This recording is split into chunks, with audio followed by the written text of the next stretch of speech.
I-check natin yung current status natin kay Lord. I-check natin. Malapit na po mga kapatid ang anniversary. At hindi lang po anniversary ang malapit. Malapit na rin po ang katapusan ng mundo. I-check natin. Baka po isa ka doon sa hindi po makasama. Hindi totoo ba? Kasi hindi po basihan. Baka may lalabas. Alam ko malamig po ang panahon, pero baka po lalabas po kayo ngayon na mainit ang ulo. Pero hayaan nyo na. Hindi po basihan ang lapit mo sa Diyos. Automatic ikaw ay makakapunta ng langit. Si Bahan na hindi ka makapunta, langit pa kaya? I am not here to judge you, but a simple reminder to check your faith. Pastor, kaaga-aga, nang-judge ka na, kaaga-aga, nang-binigwas ka na. I am not here to judge you, but I am here to remind you to check your faith. Every time, ang Pilipinas po ang pinaka maraming konsumo. Ayaw nyo sa paksinika, pero grabe kayo gumawa po sa AI. Yung mukha mo, kaya i-alter. Totoo yan. Pati mga poster ngayon, AI na. Pati poster ba? Pati assignment ng mga bata, AI na. Sabi mo? Now, I am here to simply remind you to check your faith. Because there's a big difference between seeing the grace of God and touching the grace of God. Marami pong mga believers na hanggang tingin lamang sa grasya ng Diyos. Pero ang gusto ng Diyos, hindi mo lang dapat tingnan ang grasya ng Diyos. Ang gusto ng Panginoon, hawakan mo ang grasya ng Diyos. Parang mahinang amen. Maybe you are, matagal na sa simbahan, but you still did not experience the grace of God. And that's the problem. Because ikaw yung tao na hanggang tinitingnan mo lang ang grasya ng Diyos, pero hindi mo na-experience ang grasya ng Diyos.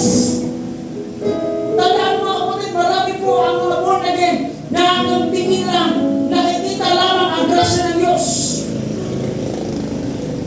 Pero hindi nahawakan, hindi nalasap ang grasya ng Diyos. Now today, once again, let me remind you, do not just see and watch the grace of God. Huwag kayong papayag na hanggang tingnan nyo lang ang grasya ng Diyos. You are here to touch the glory of the grace of Jesus Christ. Amen. Palakpakan yung mga Diyos. Hallelujah. Proximity. Next slide. Are you the person who only looks at the grace of God? Ikaw ba yung tao hanggang tingin lang? Or are you the person who touch and experience the grace of God? Because grace is not just something you see. Grace is something you experience. Nabago na ba buhay mo? Kasi kung hindi pa nabago ang buhay mo kapatid, hindi mo pa na-touch ang glory at ang grace ng Diyos. Naranasan mo na ba ang pagpapatawad ng Diyos? Naranasan mo na ba ang pagmamahal ng Diyos? Naranasan mo na ba ang pagpapala ng Panginoon? Naranasan mo na ang pag-ibig ng Diyos? Kung naranasan mo na ito, therefore, you experience the grace of God. Amen? Mga minamahal ko kapatid, ang pagiging malapit sa Diyos ay hindi po kasiguraduhan na ikaw yung punta sa langit. Because ang pagiging malapit sa Diyos, that is only a religion. Marami pong believe it or not, marami pong magsasapa mga kapatid na hindi makakapunta sa langit. I warn you. Hopefully, walang ganyan po dito sa Zion. Because hindi po ang pagsasapa na ikaw ay maligtas. of God is not a valid answer na ikaw ay makapunta sa langit.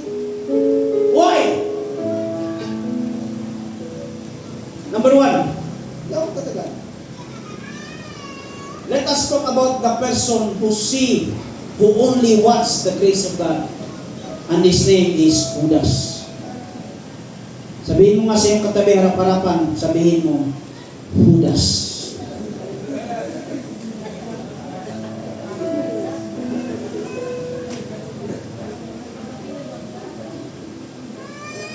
Hello, buhay mo ba lahat? Hello, buhay mo ba lahat? Okay, mag-alala, mamaya pagkatapos magsimba, magkapit tayo lahat. Judas. Si Judas is the prime example na hindi niya naranasan ang grasya ng Diyos. Bakit hindi niya naranasan? Because hanggang tingin lamang siya sa grasya ng Diyos. At ang pangalan niya ay si Judas. Amen? Hallelujah. Bakit? Ano ba nangyari kay Judas? Alam niyo mga kapatid, by the way, balik mo muna tayo. Ano nangyari? Bago po ang Passover, bago po si Jesus pumasok po doon sa tinatawag po natin na Jerusalem, triumphal entry, sila po na ay kumain doon sa kaibigan ni Jesus ng pangalan ay si Lazaro. Si Lazaro ay may kapatid na si Mary at saka si Martha. At doon po mga kapatid sa ating binasa, habang sila po ay kumakain, si Maria po ay kumuha po ng isang jar na gawa sa pabango. At ang sabi po sa calculation, this is a 300 dinar. 300 dinar is equivalent sa isang buong taon na sahod, medyo pre. So kung sumasahod ka ng 30,000 times 12, ganyan ang halaga ng pabango na binasag ni Maria. Pagkatapos niyang basagin yung pabango, ibinuhos niya ito sa pangalan ni Jesus. At ang ibinunas ay hindi po kung anong pamunas, kundi ang kanyang buhok. Ibinunas sa paa ni Jesus Christ. At habang pinunas ni Mary ang kanyang buhok sa paa ni Jesus Christ, ang aroma ng pabango ay nag-scatter throughout the room.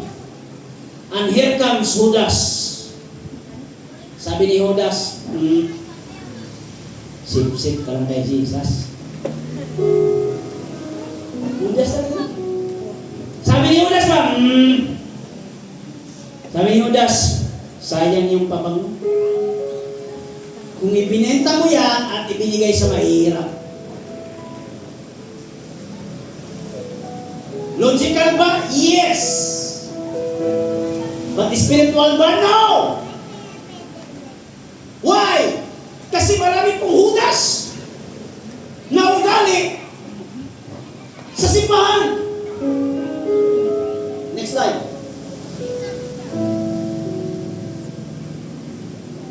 Anong problema kay Judas? Now look at the board. Judas, first hand. Kung sabing first hand, nalasap niya na nakita na mismo. First hand saw what God's grace is all about. Kuya Albert, sa loob ng 3 taon na kasama niya si Jesus, nawala tayo. He saw the heal, the heal tuloy. He saw that the sick heal. Nakita niya si Lazaro yung nagpakain sa kanila. Namatay na yun eh. Pinuhay ni Jesus, nakita niya yung time. He saw the first miracle. Yung bingi nakakarinig, yung buta nakakakita, yung mga pilay nakakalakad, yung libat, hindi na nakakita yun. Libat din. Duling ba? Duling. Kita pa rin. 4 ka lang. Talino talaga kayo, no? At mga nanay nasa likod, ha? Mag-repeat kayo mamaya, ha? Kuya Dan, he saw the first miracle. He saw Jesus Christ walking at the water. Judas saw that Jesus Christ, sa sinabihan niya ka. Nakita ni Judas lahat yun. Nakita ni Judas kung paano ang 5 isda, 5 tinapay, 2 isda, napakakain ang 5,000. Nakita lahat ni Judas yun. Can I remember? Judas saw that everything for almost 3 years. And in fact, meron siyang ministry sa loob na simbahan. Ingat kayo mga... Dahil hindi ko dito ayaw signisi natin na. Ha? Ano ba si Judas? Tagapagkulikta ng pera. Hindi natin ikakulikta ng pera. Ha? Ha? Mga treasurer dyan, mga kananayan. Ha? Natin ubi. Ikaw pala yung salarin. Ha? Taga-awak ng pera ba? O, taga-awak ng pera. He had a physical proximity. Si Judas may physical. Nandun yung lapit niya kay Jesus. At kahit sa huling hapunan, oh my goodness, kahit sa huling hapunan, Judas was there. Kasama niya si Judas. Can I hear amen? Sige natin, next slide. Judas saw the grace every single day. Oh my goodness. Woo. But when he saw Mary broke an expensive jar, Judas didn't see an act of holy adoration. He calculated a business transaction. Kasi ang nasa puso ni Judas tayo, hindi talaga ang pagpupuri sa Diyos. Ang nakikita niya palagi sa Panginoon ay pera. Tingnan mo, sabi niya, bakit kaya hindi na lang ibinenta sa market tapos ibigay sa mahihiya? Ano problema kay Judas? Next slide natin. The problem of Judas. Despite na nakita niya ang grasya ng Diyos, he wanted a Messiah he would use, not a Lord he had to serve. Gusto ni Judas, mga kapatid, at gusto niya makita kay Jesus, Diyos na lagi niyang ginagamit, Diyos na lagi siyang may makukuha, Diyos na lagi siyang, para sa kanyang sariling gain. Pero anong gusto ng Panginoon? Kung gusto mong maluwalhati, pagserbisyuhan mo ang iba. Amen.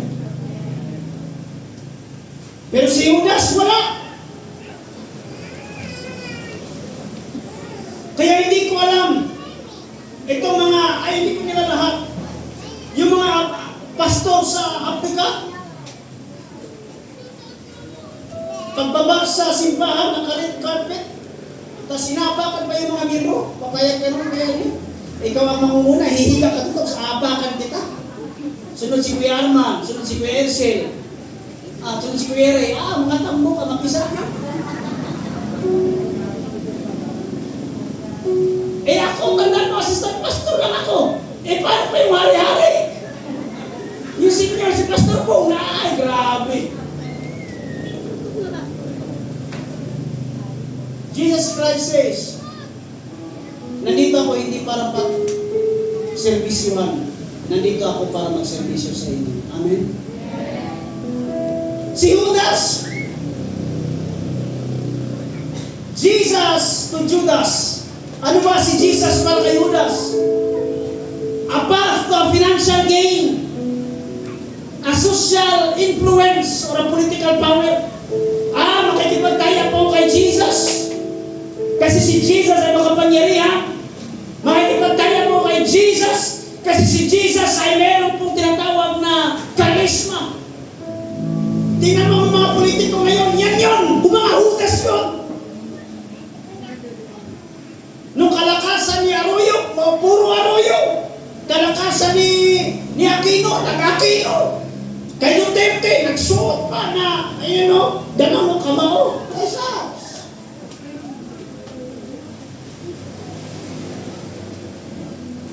kay Marcos na, BAM. I am not here to politicize, mga kapatid, because this is pulpit. But you need to understand that is really what Judas means.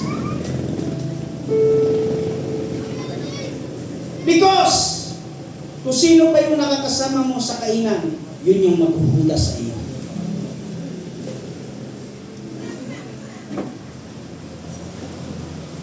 Why? Because Judas saw Jesus Christ as a figure na pwedeng gamitin. Hindi niya na nasap ang grasya ng Diyos. Kasi tinitingnan niya lamang si Jesus as a tool. Pwede ba yung katabi mo? Kalabitin mo at sabihin mo, nagiging Judas ka rin minsan. Sabihin mo.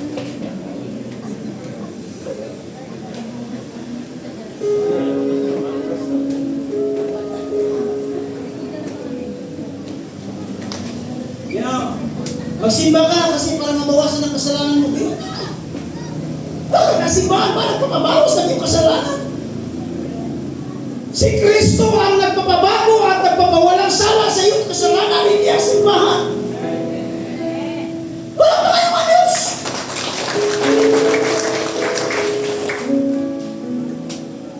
Hindi mo alam yung katabi mo, puro na bago pumunta sa simbahan na nagkasala yan. Bangon ka na! Alas 9 na!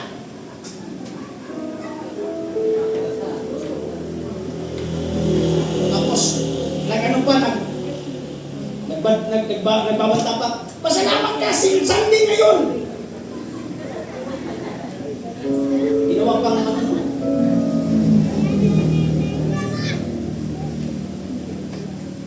Kung ang basihan lamang mga kapatid ng kaligtasan ay katulad ng Arka ni Noah, lahat wala pa makakapasok. Late eh.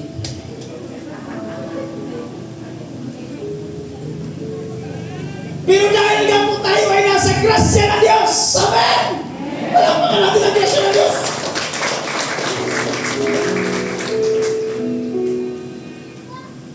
Kasi kung ang Arka ni Noah ang basihan, napatay. Lunod na ka sa blood control sa ano. Lutaw-lutaw ka na sa blood control. But again, because of the grace of God, you know, Judas saw Jesus Christ walk in the water. Judas saw Jesus heal the blind man. Judas saw that, you know, yung mga na possess ng demonyo. Pinalayas. Nakita lahat ni Judas.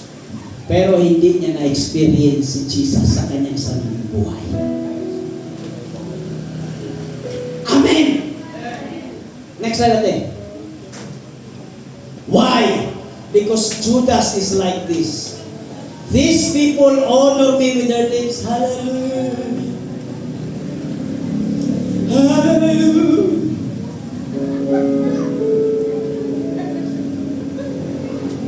Because these people honor me with their lips. Yes, Lord. Yes, Lord. But their hearts are far away from me. Because Jesus doesn't care if you cry. If you say, Lord, you are good. Kahit mag-speak in tongues, kaya bumula ang bibig mo. But if your heart is far away from God, you are Judas.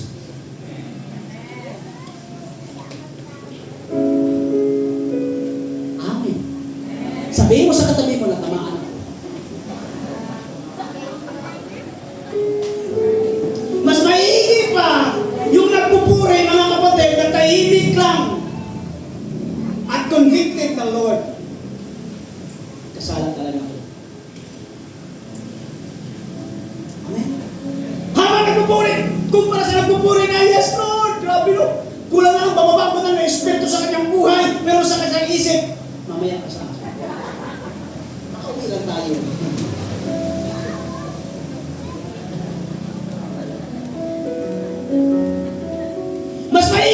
nasa sulok, pero huwag laging nasa sulok. Grabe kayo.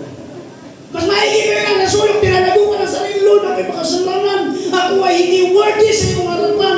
Lord, grasya lang nag-ahawak sa... Mas maigi pa sa ganun. Kesa sa iyong mga taong nagdipa-dipa. Lord, hindi ko talaga siya mapapatawag ko.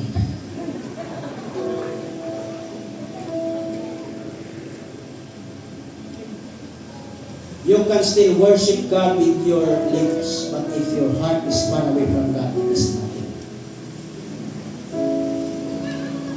Amen. Next slide.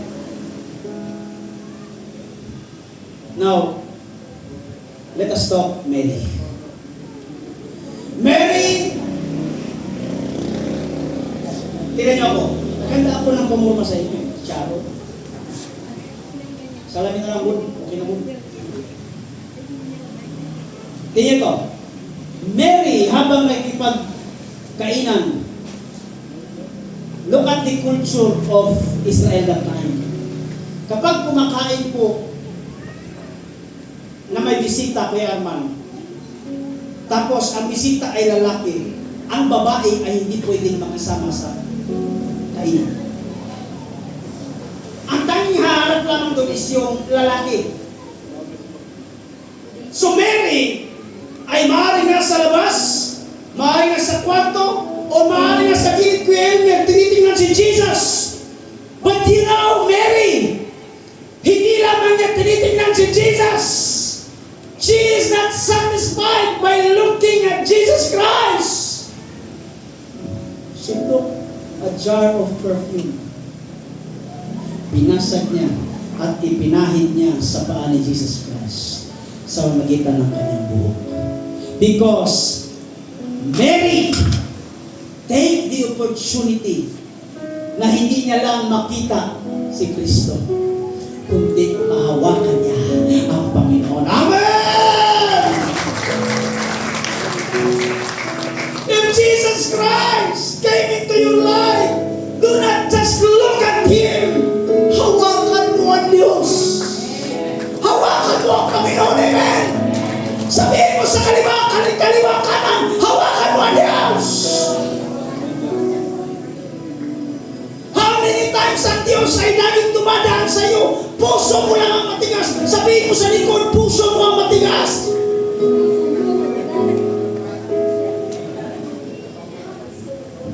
Sabi ng Diyos, matigas ka ha, pinayat ka pa. Ala lang may maigo dyan.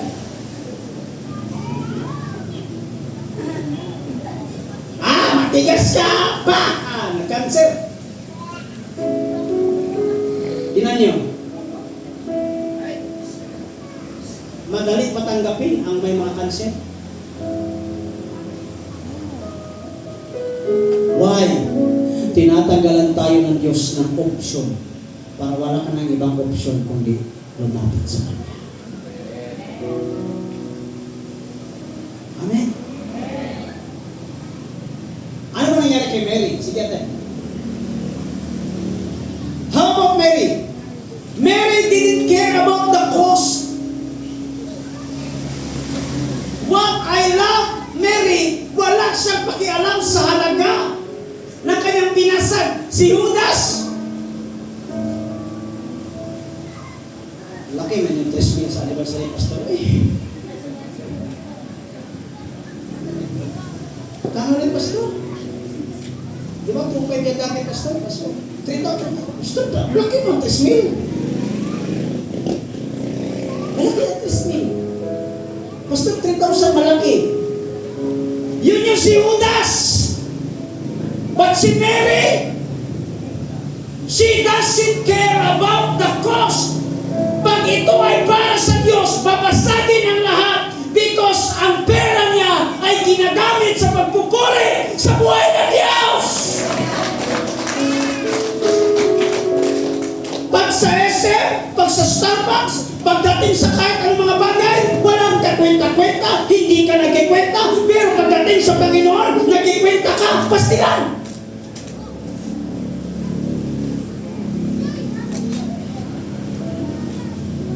Judas, sayang ang pera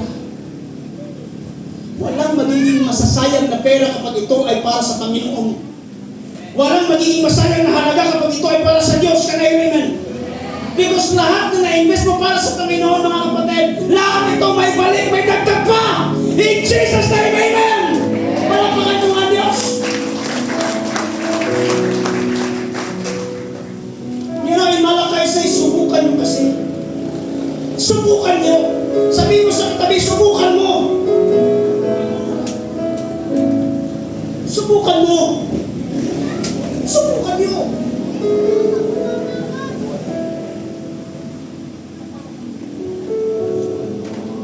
Ang ating pastor, sugar yan. Nagsusugal yan. Hindi po yung sugal na. Kundi, ano man ang para sa Diyos, bigay. Why? Kahit kailan, tinamang mo nga, kahit kailan, hindi kami nagkulang.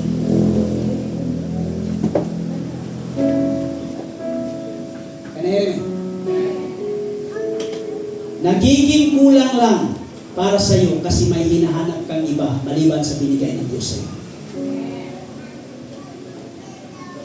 Binigyan ka ng cellphone, gusto mo ng iPhone.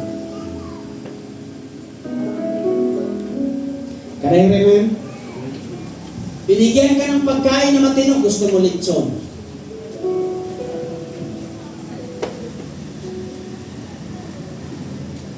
Binigyan ka ng adobo, gusto mo chops to go. Masarap kahit walang sausawan. Gusto mo ng barbecue, gusto mo Senyor Pedro. Once you taste it, forever one day. Senyor Pedro.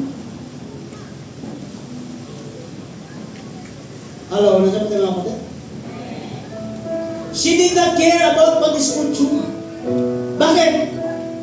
The moment, mga kapatid, kapag may bisita, ang naghuhugas po ng paa ng bisita, walang iba kundi alipin. Sa culture sa panahon na ito. Walang pakialam si Mary kung anong sasabihin ng culture ng tao na kapaligid, yung mga kapitbahay na chismosa. Walang pakialam si Mary kung pupunasan niya ang paa ni Jesus. At pamunas, hindi po gamit ang kanyang pamunas. Pamunas na gamit ang kanyang sariling buhok. Ibig sabihin, kaya niyang magpakaalipin, kaya niyang magpakumbaba, kaya niyang ibaba ang kanyang sarili para may taas at mag-glorify ang ating Panginoon. Can I hear amen? Glory to God!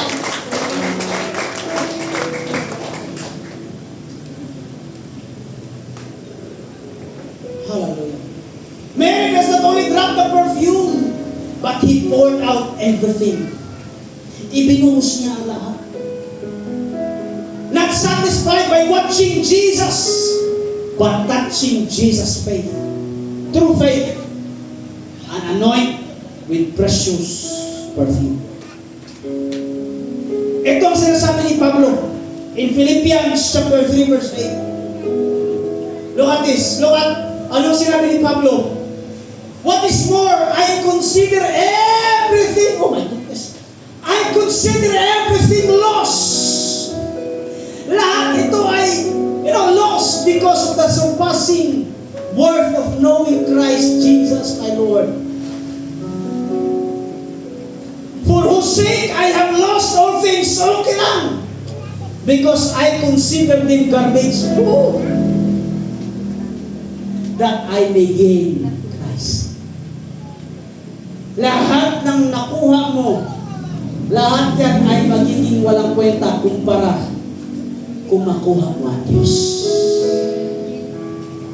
Mga igsoon, pinaka-the best po na regalo sa atin, walang iba kundi si Kristo. Palakpakan niyo Diyos. Next slide. Rapid lang ang tapos. Nearness is not the basis of connection. Relationship is. Hindi po dahil malapit ka kay Jesus, may connection na kayo. That's wrong. Nagkakaroon lamang tayo ng connection sa pamagitan ng relasyon. Pwede Pwedeng malapit ka kay Jesus, pero kung wala kang relasyon, wala kayong ganun. Mga kabataan, makinig kayo. Hindi pwedeng sabihin malapit kayo kay Jesus Christ, meron na kayong connection, no. True connection is not on the nearness, but in relationship. Ang tanong, may relasyon ba kayo sa Diyos? Kasi kung may relasyon kayo, kahit malayo kayo sa isa't isa, hindi mapuputol ang inyong connection. Amen. Amen ba? Ganun yun. Sapagkat ang tunay na relationship is not measured by proximity o yung lapit, but by intimacy.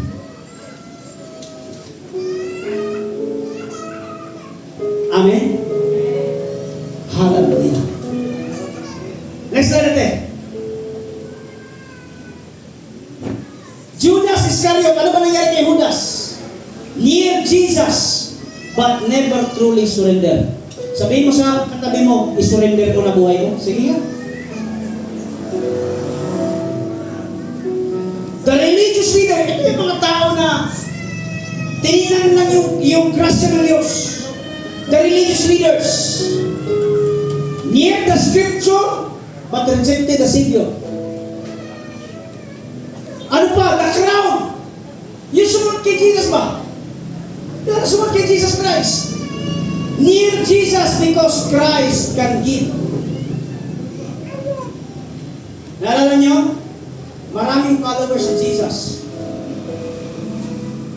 Pero nung sinabi niya, okay, tandaan niyo di ba nagpakain si Jesus Christ ng 5,000? Hello, amen? 5,000 sa isang tao lamang yun. Mga lalaki lamang yun, hindi pa kasama babae. Kung isang babae, pati anak, 10,000. Pero nung sinabi ni Jesus Christ, kailangan kong pumunta sa Jerusalem para mamatay sa inyong kasalanan. Unti-unti silang nag-back out. Baka marami po ditong born again.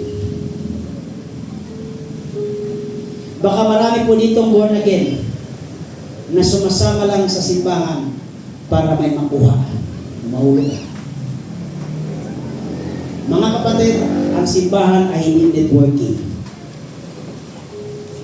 Amen. Hindi ka dito para may makuha.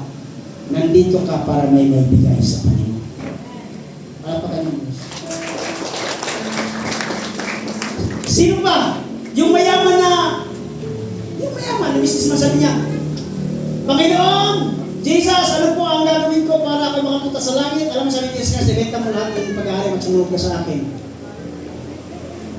Ulitin ko nagtanong yung rich man, yung, mayaman.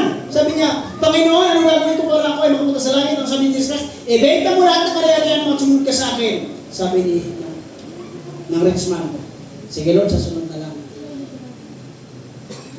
Why? Kasi hindi kayang bitawan ng kayamanan para lang sumunod sa Panginoon. How about Pontius Pilate? Si Pontius Pilato ba? Alam niyo ba si Pontius Pilato? Siya po yung taong malapit nang na-born again. Ay, malapit na. Kasi nakikita niya, sabi niya, wala akong nakitang kasalanan sa taong ito. Nasa pati ba po din? Si Pontius Pilato, siya yung taong muntik nang maging born again. Pero, dahil mas mahal niya ang kanyang kapangyarihan. Kasi pag pinakawalan ko si Jesus, matatanggal ako sa, may impeach ako eh.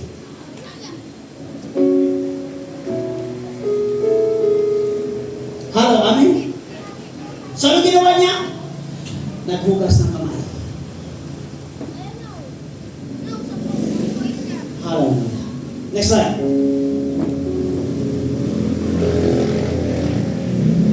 Ayaw kong maging Judas. Sino dito ang gusto maging Judas? Diba? Of course, wala. Sino matinong tao magtataas ng kamay?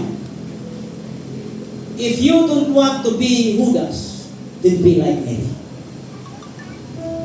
Now the question is, paano natin malaman na tayo ay may relasyon sa Diyos? Paano natin masasabi na tayo may koneksyon sa Diyos. Next slide. Ayokong ako ang sumagot, kundi kayo ang sumagot. Si Kristo ba ay Savior niyo lang? Or Lord and Savior?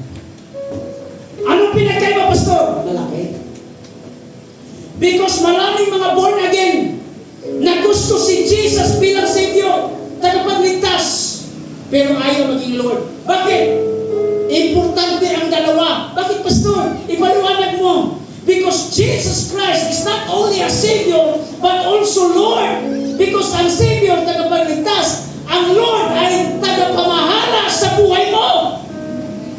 Maraming born again na gusto si Jesus bilang tagapagligtas lamang. Lord, tagapagligtas ka lang, pero wag mong pakialaman ang buhay ko.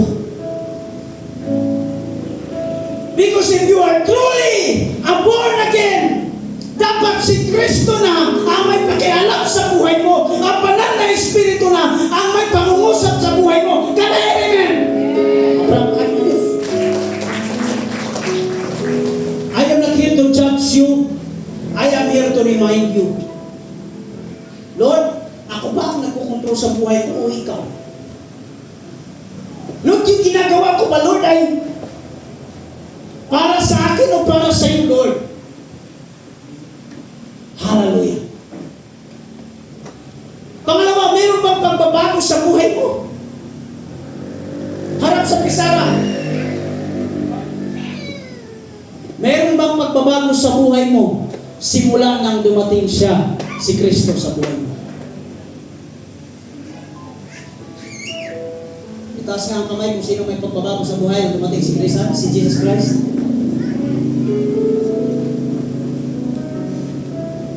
Ayan ang saying na totally mawala lahat ng kasalanan mo. Yung ginagawa ng kasalanan, kasi nagkakasala ka pa rin. Nagmumura ka pa rin paminsan-minsan. Nagsisinungaling ka pa rin paminsan-minsan. Tinanong kita, bakit hindi ka nagsamba ng Sunday? Sabihin mo na may sakit. Yan pala nag-SM.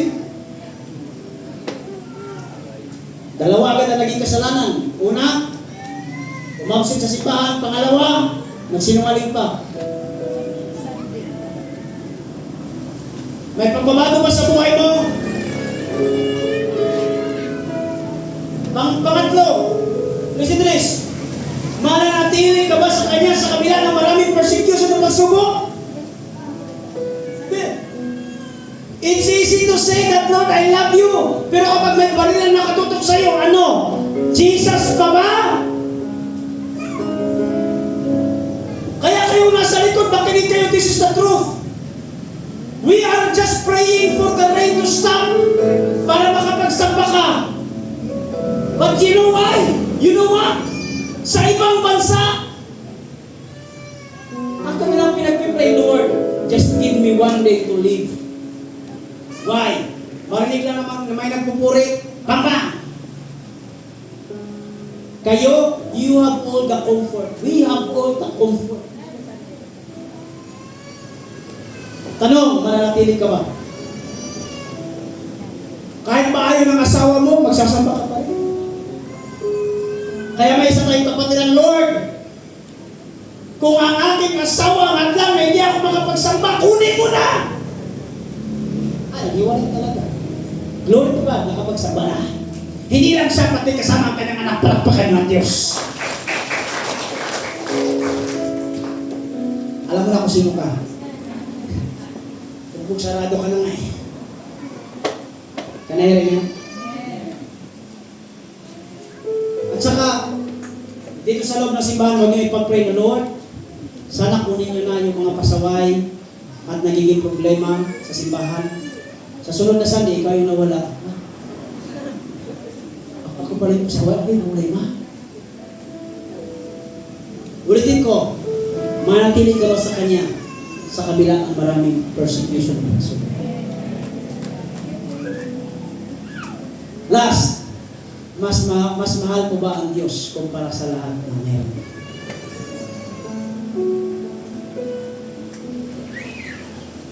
Ulitin ko ha. Mas mahal mo ba ang Panginoon kumpara sa lahat ng meron. If that's so, then you are not just see the grace of God. You just touch the grace of God. Amen? Last verse. In Psalms 34 verse 8. Sabi ng author, taste and see. Hindi niya sinabi na see, kundi taste and see that the Lord is good. Blessed is the one who take refuge in Him. Amen? Bago ako magtapos, I have a story. True story. 2017, dumating ako dito sa church. Hindi malimutan, May 2017. Oh, mag-9 years na ako dito sa Sayo. And then, sabi ko kay Papa pa, magbakasyon ako sa Siargao. Maliban sa bakasyon, meron speaker ako doon. Because ang aking tito, kapatid ni Papa Pastor doon, sabi niya sa akin, Jeff, punta ka dito sa Siargao. Maganda ang Siargao. Maganda talaga. Now, I know Siargao sa magitan ng video lang. Sa surfing, yung General Luna, yung tulay na surfing capital. Nakikita ko lang. Hello, nandiyan ba kayo? Nakikita ko lang yung Siargao kung gaano kaganda sa video, sa mga pinupost ng aking tito na maganda talaga ang Siargao. Hanggang tingin lang ako. Pero sige, sabi ko, wow, ang ganda talaga ng Siargao, no? But the moment pumunta na ako, December 2017, I went to Siargao. Mga kapatid, totoo yung nakita ko sa video. Sa simpleng dagat lang, hindi pa yung beach resort, simpleng dagat lang. Puti ang buhangin, pino ang buhangin. Anong ginawa ko mga kapatid? Literal. Gumulong-gulong ako sa buhangin. Talagang gumulong-gulong, parang snow ba? Tapos, ligo agad. Why? Doon ko napagtanto na ang aking nakita, natikman ko na ngayon for the very first time. Can I hear it, man? When I talk about the grace of God, na napakaganda ng habag ng Diyos, na napakaganda ng Panginoon, huwag kayong magkumporme lang at masatisfied sa narinig ninyo. Hawakan niyo ang Panginoon. Amen? Let God change your lives and let the miracle of Jesus Christ ma-experience sa buhay. Before ako manalangin, sino dito ang gusto ma-experience ang Diyos sa mga lahat tayo yung makuha at manalangin. Aming aming Diyos, tunay, Panginoon God, na nagre-remind ka sa amin na hindi lang po basta-basta, Panginoon God, na kami ay malapit sa iyo. Lord, kung darating man, O God, ang panahon at dumating na nga, O Diyos, na kami ay malapit na sa iyo, Diyos, hindi po namin papayagan ang aming mga sarili na hindi ka po namin hawakan, Panginoon. Katulad ni Jacob, O Diyos, hinawakan ka, Panginoon. Hinawakan ka hanggang magdamag, O Diyos. Lord, allow us, Panginoon God, to touch you, God, to feel you, God, to experience you, Jesus. And Lord, allow your Holy Spirit, God, allow your power na maranasan namin, O God, ang milagro sa aming mga buhay. Panginoon, pagpalain niyo po, Diyos, ang mensahe. Hayaan niyo po, Diyos, sa aming pag-uwi, maya-maya, Panginoon God. Ang pagpapala mo, Diyos, ang pagmamahal mo, Panginoon, ay hindi lamang ito, O Diyos, isang panaginip. Kung hindi ito, O Diyos, ay makatotohanan. Salamat po sa iyong pag-ibig, Panginoon. Salamat po sa iyong grasya. Ito po ang aming dalangin, O God, sa pangalan ni Jesus. Amen. Wala pa ka natin. Good. God bless us all.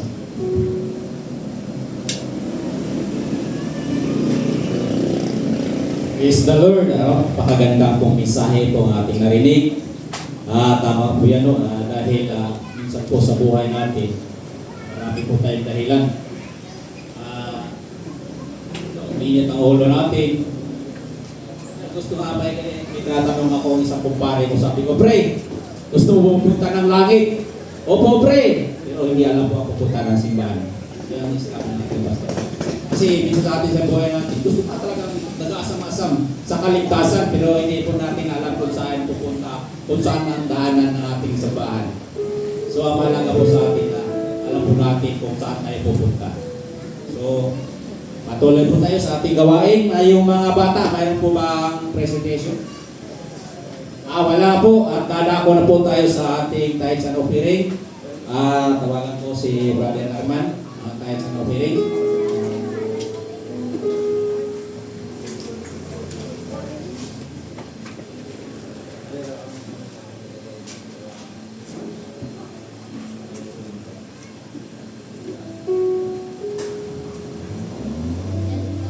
Once again, happy worship day mga kapatid. Alam na natin mga kapatid na 1 month na naman ang nakaraan. Dito ulit ako. Kasi pagka nandito kami mga kapatid, mga katatayan, lumagpas na po ang isang buwan. Bilis ang panahon mga kapatid. Ano na ngayon na August, first week, second week ba? O second week. Kasi first week si Pastor, makita nyo yun, sa buwan si Pastor na yun. So, ang iba mga katatayan kasi nalayas minsan pagka may mga katatayan na. So, ako ulit ang na-point dito. So, since na ko, every month kung nandito kami dalawa, di ba kami ng dalawa dito. Okay. So, ang ating patuloy tayo sa ating gawain is tayo na operate. Paki-flash dito natin kung mayroon. Okay. Nasa 2 Corinthians 9:7. Each one must give as he has decided in his heart, not reluctantly or under compulsion, for God loves and support giver. So ito ang kapatid, kaskas na sa atin mga kapatid. Palagi natin ito narinig. Kaya lang, iba-iba tayo kung paano natin i-motivate ang bawat isa sa verse na ito. Kung paano tayo magigay. Mayroon akong istorya mga kapatid. Di ba kayo naman dahil mga kapatid? Willing ba kayo makinig? Para natin maintindihan talaga itong verse na to kahit gasgas na. Okay. So, mayroong mga kapatid na kumpare, mga kapitbahay, mga kapatid. Sa tuwing magluluto itong kumpare, binibigyan itong kanyang kapitbahay. So, pag may masarap na luto, binibigyan. Nasana itong isang kumpare. One day, nagluto ng adobo ang kanyang kumpare. At mo niya, ang sarap adobo yun . Sabi niya, maya-maya, kakatok na yan at bibigyan uli ako. Sabi ng kumpare, so, parang oras ni peligro na, gutom na siya. Wala pa rin dumadating kumakatok para magbigay sa kanya ng masarap na ulam, adobo daw . Amoy-amoy talaga dyan . Hindi siya nakatiis. Pinuntahan niya ngayon mga kapatid, pumunta sa kapitbahay pa rin. Parang may nakalimutan na yata. Sabi naman ko pare, ano yun pare? Ano nakalimutan ko? Kasi pare nagluto ka ngayon, parang hindi ako binibigyan. Sabi niya gano'n. Sabi, ganun ba pare? Sorry pare kasi, sa tuwing ako nagbibigay sa'yo ng pagkain pare, pagkain ulam, hindi mo pinabalik yung lagayan. Kaya pagpunta ko sa kusina, kukuha ko ng lagayan, wala mo palagyan pare, kaya pasensya ka na. Sabi ganun ba? So yung mga kapatid, ang paginaw mga kapatid minsan puspos na bibigay sa atin. Binibigyan natin karir natin, mga business, work. Binibigyan tayo mga kapatid, pero hindi tayo magpasalamat mga kapatid. Hindi natin i-acknowledge ang kanyang kabutihan bawat sa atin. So, giving tithes and offering mga kapatid, that is what belongs to God mga kapatid. So kung hindi sinawin mo pa yung plato na yun, ibinigyan ka ulit sa kumpare, ba? Ganun ang Panginoon mga kapatid. So ang ang bilang isang ang bunga at ang yung mga mature sa pananampalataya mga kapatid, isa na ang pagbibigay dito sa ating Panginoon. Amen? So, ang pagbibigay natin is that it is deal with attitude mga kapatid. So attitude, kung magkano man ang iyong bigay, wala yun mga kapatid. At ang importante attitude talaga mga kapatid na maging isang cheerful giver. So, kung cheerful giver mga kapatid, that giving will be generous. So, ano sabihin generous mga kapatid? So, ang generous mga kapatid, hindi lang pagbibigay, kung hindi lahat kung anong mayroon siya. Pag sa puso niya yan mga kapatid na kahit meron kung mayroon siya. Halimbawa, ang ating anniversary 3,000, gagawin niya na 5,000 kapatid. Yun, kung baka ganun ba ang mga kapatid? Eh ba? So ganun, pero hindi naman mga kapatid sinasabi na kailangan natin na sobra-sobra at mayaman tayo maging generous. Ang ating na mapagbigay tayo na maging cheerful giver. So, masaya tayo kahit pagpulot mo kayo sa bulsa mo at pag kahit sinoffer, nagbibigay ka. Yung pala, napulot mo yung pagmamasin bukas, August. So, wala rin natira, malaki na ibigay mo. So, yun ay, masaya ka ba rin? Ito tayo na. Kasi bibigyan naman ako ng ating Panginoon. Amen? So, palakpan natin ang buhay na tawag sa atin at i-ready natin ang ating tithes and offering. Then, mag-pray muna tayo. Dakilang Diyos, Ama, sa umagang ito, maraming salamat, Lord, sa bawat isa na nagkatipon-tipon muli kami upang tumihin at sampay ka. Lord, nandito kami upang balik sa iyo ang aming mga pagpapala na galing sa iyo, Panginoon. God, praise, Panginoon, nagdasya na namin kayang gawin, Panginoon. Ito din tawag na God, praise, Lord God, blessings na kung wala ka,